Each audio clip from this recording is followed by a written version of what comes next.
بسم اللہ الرحمن الرحیم۔ السلام علیکم ورحمۃ اللہ وبرکاتہ۔ نحمدہ ونصلی علی رسولہ الکریم، اما بعد۔ دنیا کیسے ختم ہوگی؟ محترم ناظرین، ایک باشعور انسان سمجھ سکتا ہے کہ ہر چیز کا کوئی نہ کوئی مقصد ضرور ہوتا ہے، اور دنیا میں کوئی چیز اللہ پاک نے بے مقصد پیدا ہی نہیں فرمائی۔ لیکن جب ہمارے رب کو منظور و مقصود ہوگا، جیسے اس دنیا کو جس حکم کے تحت پیدا فرمایا تھا، اس حکم کے تحت اس دنیا کو ختم کرنے پر بھی قادر ہیں۔ اور یہ ہمارے ایمان کا حصہ ہے کہ ایک دن اس دنیا نے ختم ہونا ہے، فنا ہونا ہے۔ اگر کسی چیز کو بقا ہے تو ہمارے رب کی ذات مقدس ہے، جو ہمیشہ سے ہے اور ہمیشہ رہے گی۔ دنیا کب اور کیسے ختم ہوگی جاننے کے لیے ویڈیو کو آخر تک ضرور دیکھیے گا۔ اس ویڈیو میں اسلامی معلومات ہیں، انشاءاللہ آپ کے علم میں اضافہ ہوگا۔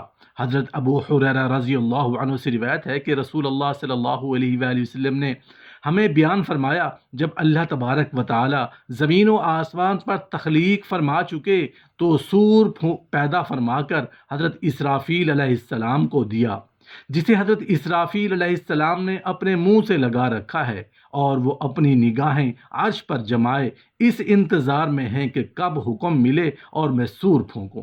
میں نے عرض کیا، یا رسول اللہ صلی اللہ علیہ وآلہ وسلم، سور کی حقیقت کیا ہے؟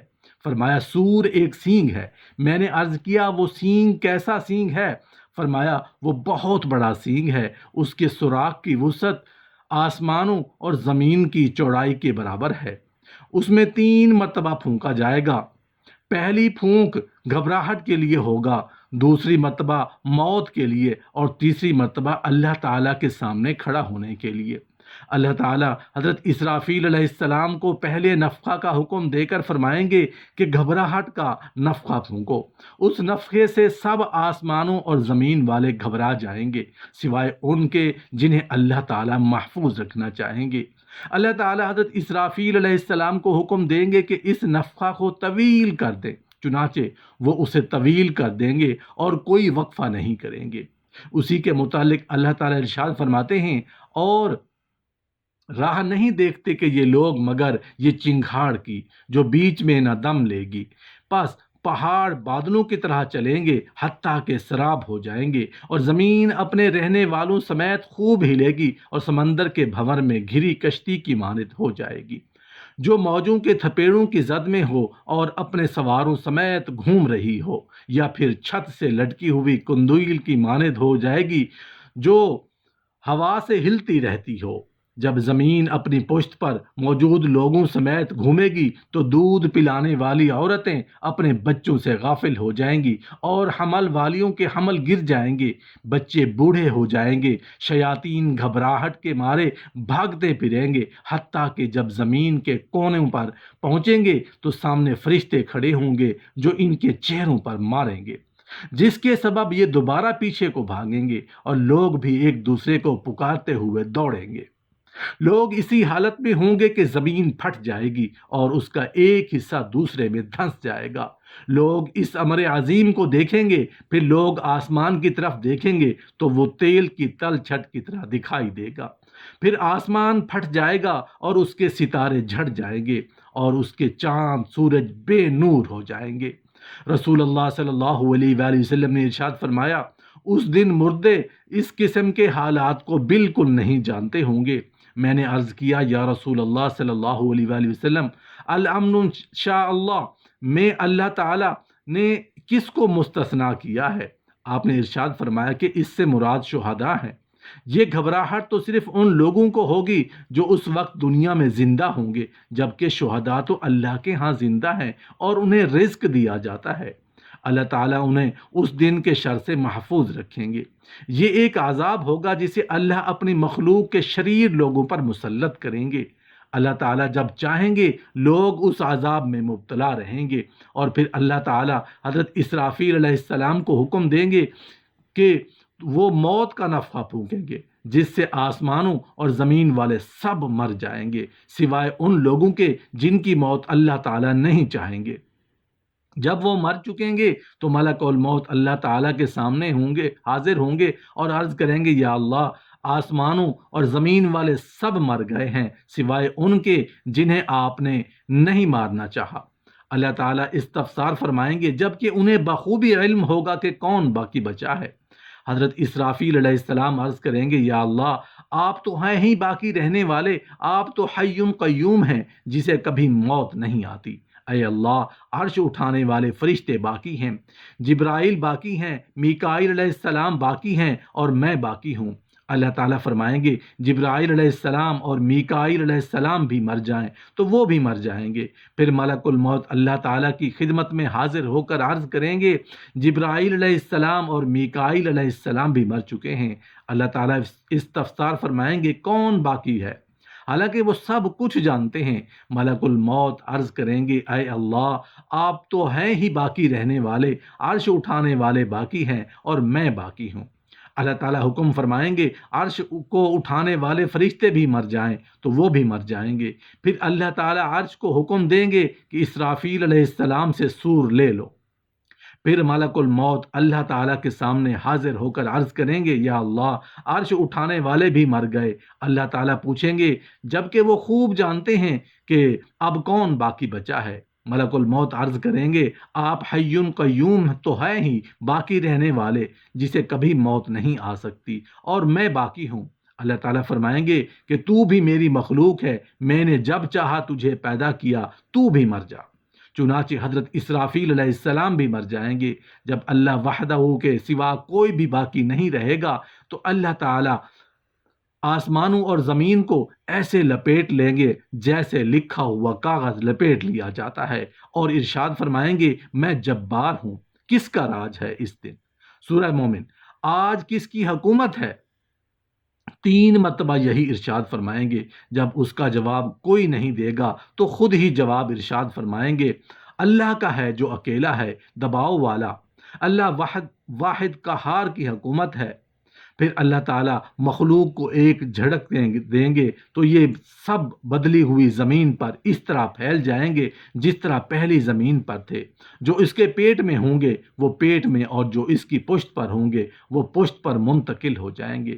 پھر اللہ تعالیٰ عرش کے نیچے سے ان پر پانی نازل فرمائیں گے اور پھر آسمان کو حکم ہوگا کہ بارش برسائے۔ آسمان 40 دن تک بارش برساتا رہے گا حتیٰ کہ پانی لوگوں سے 10 گز اوپر ہو جائے گا۔ پھر اللہ تعالیٰ اجسام کو پیدا ہونے کا حکم دیں گے تو وہ اس طرح پیدا ہوں گے جس طرح سبزہ اگتا ہے، حتیٰ کہ جب ان کے اجسام مکمل پیدا ہو جائیں گے اور ایسے ہو جائیں گے جس طرح دنیا میں تھے تو اللہ تبارک و تعالیٰ حکم دیں گے کہ عرش کو اٹھانے والے زندہ ہو جائیں، چنانچہ وہ زندہ ہو جائیں گے۔ پھر اللہ تعالیٰ حضرت اسرافیل علیہ السلام کو حکم دیں گے تو وہ سور لے کر اپنے منہ میں رکھ لیں گے اور پھر اللہ تعالیٰ حکم دیں گے کہ جبرائیل علیہ السلام، میکائیل علیہ السلام زندہ ہو جائیں تو وہ زندہ ہو جائیں گے۔ پھر اللہ تعالیٰ ارواح کو بلائیں گے تو وہ حاضر ہو جائیں گی۔ مومنین کے ارواح نور سے چمک رہی ہوں گی جبکہ کفار کی ارواح سے تاریکی پھوٹتی ہوگی۔ پھر اللہ تعالیٰ ان سب ارواح کو اپنی مٹھی میں لے کر سور میں ڈال دیں گے۔ پھر اللہ تعالیٰ حضرت اسرافیل علیہ السلام کو حکم دیں گے کہ قبروں سے اٹھنے کا نفخہ پھونکے۔ جب وہ یہ نفخہ پھونکیں گے تو روحیں اس طرح نکلیں گی جیسے شہد کی مکھیاں جنہوں نے آسمان و زمین کے درمیانی خلا کو بھر دیا ہو۔ اللہ تعالیٰ فرمائیں گے میرے غلبہ اور جلال کی قسم ہر روح اپنے اپنے جسم میں لوٹ جائے۔ چنانچہ ہر روح ناک کے راستے سے اپنے اپنے جسم میں داخل ہو جائے گی اور پورے جسم میں ایسے دوڑے گی جس طرح ڈسے ہوئے جسم میں زہر سرایت کر جاتا ہے۔ پھر تمہاری قبروں پر سے زمین کھل جائے گی اور پھر تمہاری قبروں پر سے زمین کھل جائے گی اور زمین کھل جائے گی اور زمین میں سے سب سے پہلے میں نکلوں گا۔ پھر تم قبروں سے نکل کر جلدی جلدی اپنے رب کے سامنے حاضر ہوں گے۔ دوڑتے جائیں گے اس پکارنے والے کے پاس، کہتے جائیں گے منکر یہ دن مشکل ہے، تم ننگے پاؤں ننگے بدن اور نامختون ہوں گے۔ پھر تم ایک ہی جگہ 70 سال تک رکے رہو گے۔ اللہ تعالیٰ نہ تمہاری طرف دیکھے گا نہ ہی تمہارے درمیان کوئی فیصلہ کرے گا۔ پس تم آنسو بہاؤ گے حتیٰ کہ تمہارے آنسو ختم ہو جائیں گے، پھر تم خون کے آنسو رو گے، پھر تمہارا اتنا پسینہ نکلے گا جو تمہارے منہ تک یا ٹھوڑیوں تک پہنچ جائے گا۔ تم چیخو گے اور کہو گے ہمارے رب کے سامنے ہمارے لیے کون شفاعت کرے گا کہ اللہ تعالی ہمارے درمیان فیصلہ فرما دیں۔ پھر لوگ آپس میں کہیں گے کہ تمہارے باپ آدم علیہ السلام کے علاوہ اس شفاعت کا کون حقدار ہو سکتا ہے؟ اللہ تعالیٰ نے انہیں اپنے ہاتھوں سے پیدا کیا، ان میں اپنی طرف سے روح پھونکی اور بالمشافہ ان سے بات کی۔ چنانچہ لوگ حضرت آدم علیہ السلام کے پاس آئیں گے اور ان سے شفاعت کی درخواست کریں گے، مگر وہ انکار کر دیں گے اور کہیں گے میں اس کا اہل نہیں ہوں۔ پھر لوگ ایک ایک کر کے انبیاء کرام کے پاس جائیں گے، وہ جس نبی کے پاس بھی جائیں گے وہ نبی انکار فرما دیں گے۔ رسول اللہ صلی اللہ علیہ وآلہ وسلم نے ارشاد فرمایا، حتیٰ کہ لوگ میرے پاس آئیں گے میں شفاعت کے لیے ان کے ساتھ چل پڑوں گا، حتیٰ کہ مقام فحش پر آ کر سجدہ ریز ہو جاؤں گا۔ حضرت ابو حریرہ رضی اللہ عنہ نے عرض کیا، یا رسول اللہ صلی اللہ علیہ وآلہ وسلم، مقام فحش کیا ہے؟ آپ صلی اللہ علیہ وآلہ وسلم نے ارشاد فرمایا، عرش کے سامنے مقام کو فحش کہتے ہیں، حتیٰ کہ اللہ تعالیٰ ایک فرشتہ بھیجیں گے جو میرا بازو پکڑ کر کہے گا اے محمد، میں عرض کروں گا لبیک یا رب۔ اللہ تعالیٰ فرمائیں گے کیا بات ہے، حالانکہ وہ بہتر جانتے ہوں گے۔ میں عرض کروں گا یا اللہ، آپ نے مجھے شفاعت کا وعدہ کیا تھا اور اپنی مخلوق کے بارے میں شفاعت کا حق دیا تھا، پس اے اللہ آپ کی شفاعت قبول کی، میں لوگوں کے درمیان فیصلہ شروع کر دیتا ہوں۔ رسول اللہ صلی اللہ علیہ وآلہ وسلم نے ارشاد فرمایا کہ پھر میں لوٹ کر لوگوں کے پاس آ کر ٹھہروں گا۔ دریں اثنا ہمیں اچانک آسمان سے ایک سخت آواز سنائی دے گی اور پہلے آسمان والے فرشتے زمین پر جنات اور انسانوں کے پاس نازل ہوں گے۔ جب وہ زمین کے قریب پہنچیں گے تو زمین ان کے نور سے جگمگا اٹھے گی۔ یہ فرشتے زمین پر صف باندھ کر کھڑے ہو جائیں گے۔ ہم ان سے پوچھیں گے کہ ہمارا رب تم میں موجود ہے؟ وہ کہیں گے نہیں، وہ ابھی بھی تشریف لاتے ہیں۔ پھر ہر آسمان کے فرشتے دو گنے ہو کر یوں ہی زمین پر اترتے رہیں گے حتیٰ کہ اللہ تبارک و تعالی بادلوں کے سائے میں اور فرشتوں کے درمیان اتریں گے، اور اس دن 8 فرشتے اپنے اوپر تیرے رب کا تخت اٹھائیں گے، جبکہ عرش اٹھانے والے فرشتے ابھی 4 ہیں، ان کے قدم زریں زمین کے جڑ پر ہیں اور زمین و آسمان ان کی کمر پر ہیں اور عرش ان کے کندھوں پر ہیں۔ حاملین عرش بلند آواز سے تسبیح ادا کرتے ہیں، جس کے الفاظ یہ ہیں، سبحان ذی العزت والجبروت، سبحان ذی الملک والملکوت، سبحان الحی الذی لا يموت، سبحان الحی الذی یمیت الخلائق ولا يموت، سبوح قدوس سبحان ربنا الاعلی رب الملائکۃ والروح، سبحان ربنا الاعلی الذی خلق الخلاق ولا يموت۔ پھر اللہ تعالیٰ جہاں چاہیں گے اپنی کرسی بچھائیں گے، پھر با آواز بلند ارشاد فرمائیں گے، اے گروہ جن و انس، میں نے جس دن سے تمہیں پیدا کیا ہے اس دن سے آج تک تمہاری خاطر خاموش رہا، تمہاری باتیں سنتے رہے اور تمہارے اعمال دیکھتا رہا، اب میری خاموشی سے سنو۔ یہ تمہارے اعمال اور صحیفے ہیں، انہیں تم خود ہی پڑھو۔ جو اس میں خیر پائے اللہ کا ذکر ادا کرے، اور جسے خیر نہ ملے تو وہ اپنے نفس کے علاوہ کسی کو ملامت نہ کرے۔ پھر اللہ تعالیٰ جہنم کو حکم دیں گے تو اس سے ایک بلند آواز اور تاریک گردن نکلے گی۔ اس وقت اللہ تعالیٰ حکم دیں گے، پھر اللہ تعالیٰ جن و انسان کے علاوہ اپنی مخلوق کے مابین فیصلہ کریں گے، پس وحشی جانوروں اور بہام میں فیصلہ کریں گے، حتیٰ کہ بے سینگ والے جانور کا بدلہ سینگ والے جانوروں سے دلوائیں گے۔ جب اللہ تعالیٰ یہ حکم فرما چکیں گے اور ان جانوروں کا قضیہ باقی نہ رہے گا تو اس وقت اللہ تعالیٰ انہیں حکم فرمائیں گے کہ مٹی ہو جاؤ۔ اس وقت کافر تمنا کرے گا کسی طرح میں مٹی ہو جاتا۔ اس کے بعد اللہ تعالیٰ اپنے بندوں کے درمیان فیصلہ شروع کریں گے۔ سب سے پہلے خون کا فیصلہ ہوگا۔ جہاد میں قتل کیے گئے عام کفار پیش ہوں گے۔ اللہ تعالیٰ انہیں حکم دیں گے، وہ اپنے سر اٹھائے بارگاہ خداوندی میں پیش ہوں گے۔ ان کی رگوں سے خون بہہ رہا ہوگا۔ کافر مقتول استغاثہ کرتے ہوئے کہے گا، یا اللہ، اس مجاہد نے مجھے کیوں قتل کیا تھا؟ اللہ تعالیٰ مجاہد سے پوچھیں گے جبکہ وہ خوب جانتے ہوں گے تو نے اسے کیوں قتل کیا؟ تو وہ عرض کرے گا یا اللہ میں نے اسے اس لیے قتل کیا تھا تاکہ آپ کے دین کا غلبہ ہو۔ اللہ تعالیٰ فرمائیں گے تو نے سچ کہا۔ پھر اللہ اس مجاہد کا چہرہ سورج کی طرح منور کر دیں گے اور فرشتے اسے جنت میں لے جائیں گے۔ پھر اللہ تعالیٰ ان مقتولین کو حکم دیں گے جو ناحق قتل ہوئے، چنانچہ وہ بھی اپنے سر اٹھائے ہوئے بارگاہ ایزدی میں اس حال میں پیش ہوں گے کہ ان کی رگوں میں سے بھی خون بہہ رہا ہوگا۔ پھر ناحق مقتول عرض کرے گا یا اللہ فلاں نے مجھے کس وجہ سے قتل کیا تھا؟ اللہ تعالیٰ قاتل سے استفسار فرمائیں گے تو نے اسے کیوں قتل کیا تھا؟ وہ کہے گا میں نے اسے اس لیے قتل کیا تھا تاکہ مجھے عزت و غلبہ حاصل ہو سکے۔ اللہ تعالیٰ فرمائیں گے تو ہلاک ہو گیا۔ پھر ہر ناحق مقتول کے بدلہ میں اس کا قاتل قتل کیا جائے گا اور ہر ظلم کا بدلہ لیا جائے گا۔ پھر یہ اللہ تعالیٰ کی مشیت پر ہوگا، اگر چاہے تو اسے عذاب میں مبتلا کر دے گا اور اگر چاہے تو اس پر رحم فرما دے گا۔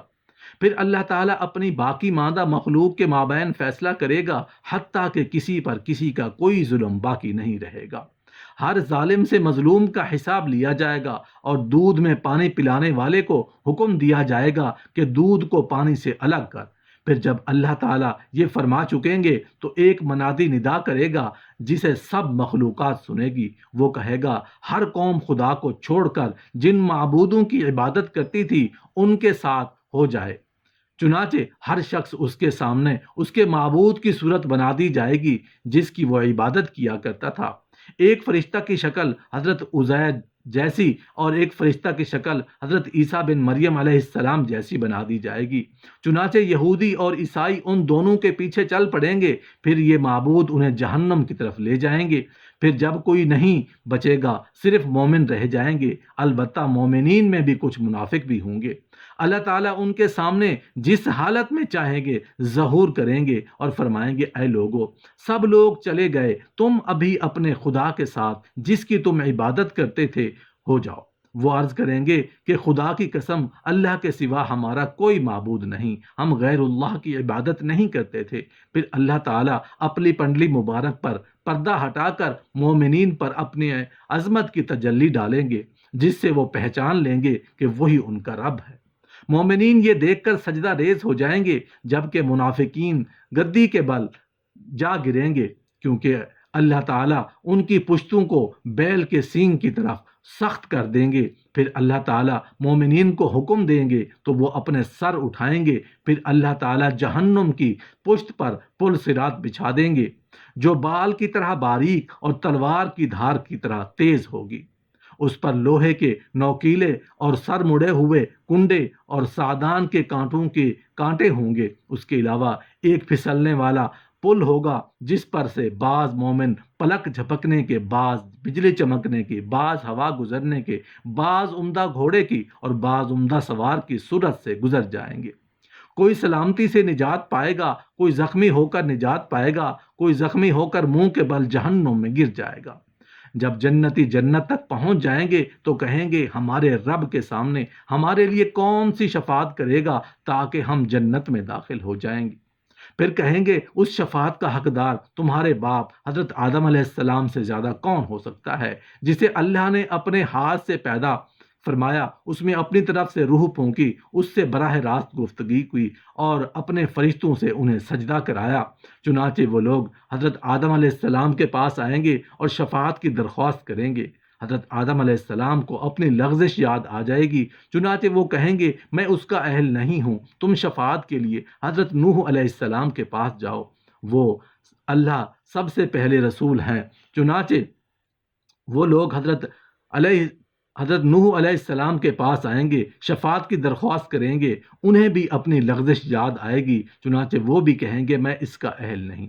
تم شفاعت کے لیے حضرت ابراہیم علیہ السلام کے پاس جاؤ، اللہ نے انہیں اپنا دوست بنایا ہے۔ چنانچہ وہ لوگ حضرت ابراہیم علیہ السلام کے پاس آئیں گے اور شفاعت کی درخواست کریں گے، انہیں بھی اپنی لغزش یاد آئے گی، چنانچہ وہ بھی کہیں گے میں اس کا اہل نہیں ہوں۔ تم حضرت موسیٰ علیہ السلام کے پاس جاؤ، اللہ تعالیٰ نے انہیں اپنا قرب عطا کیا، ان سے کلام فرمایا ان پر تورات نازل فرمائی۔ چنانچہ وہ لوگ حضرت موسیٰ علیہ السلام کے پاس آئیں گے اور شفاعت کی درخواست کریں گے تو وہ فرمائیں گے میں اس کا اہل نہیں، تم روح اللہ اور کلیم اللہ حضرت عیسیٰ بن مریم علیہ السلام کے پاس جاؤ۔ تو وہ لوگ حضرت عیسیٰ علیہ السلام کے پاس جائیں گے اور ان سے درخواست کریں گے تو وہ فرمائیں گے میں اس کا اہل نہیں ہوں، تم حضرت محمد صلی اللہ علیہ وآلہ وسلم کے پاس جاؤ۔ رسول اللہ صلی اللہ علیہ وآلہ وسلم نے ارشاد فرمایا پھر لوگ میرے پاس آئیں گے، میں اللہ تعالیٰ کے دربار میں 3 شفاعتیں کروں گا جن کی قبولیت کا اللہ تعالیٰ نے مجھ سے وعدہ فرمایا ہے۔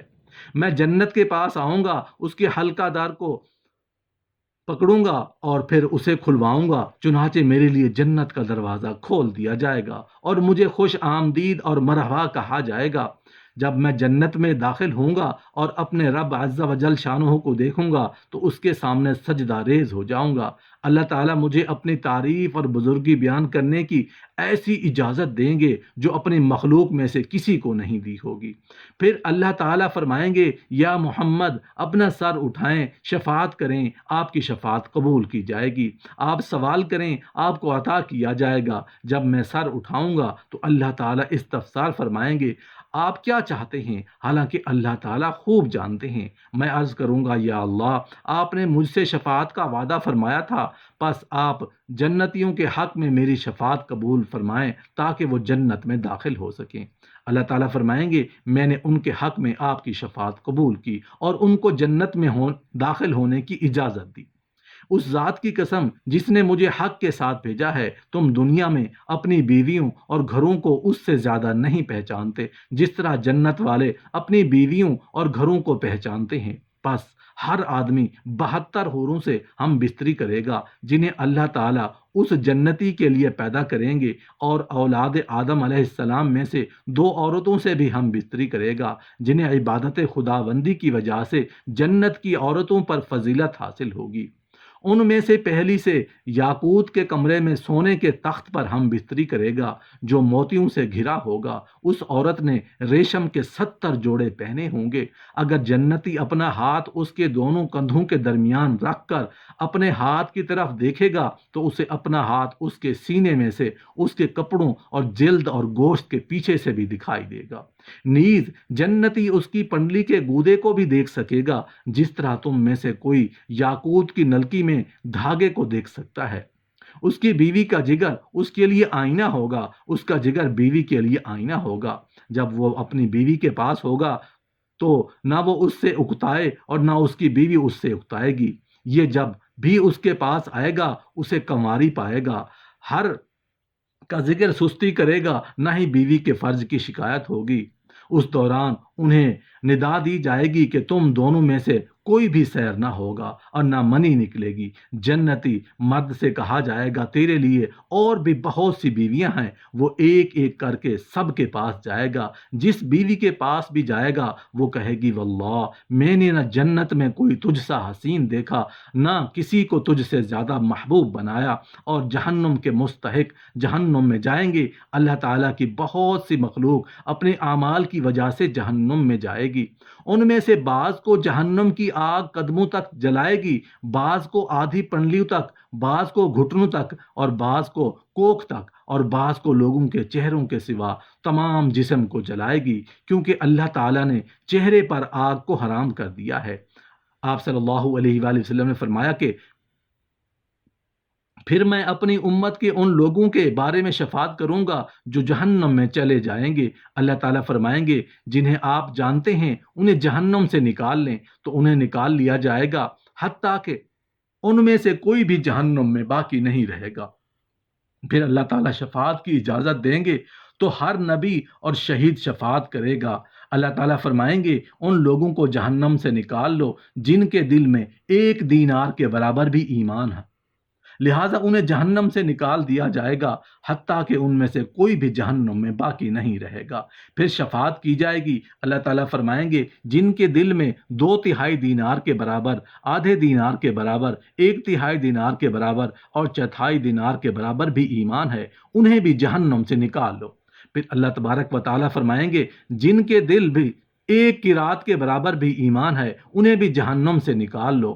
پھر اللہ تعالیٰ فرمائیں گے جن کے دل میں ایک رائی کے دانے کے برابر بھی ایمان ہے انہیں بھی جہنم سے نکال لو۔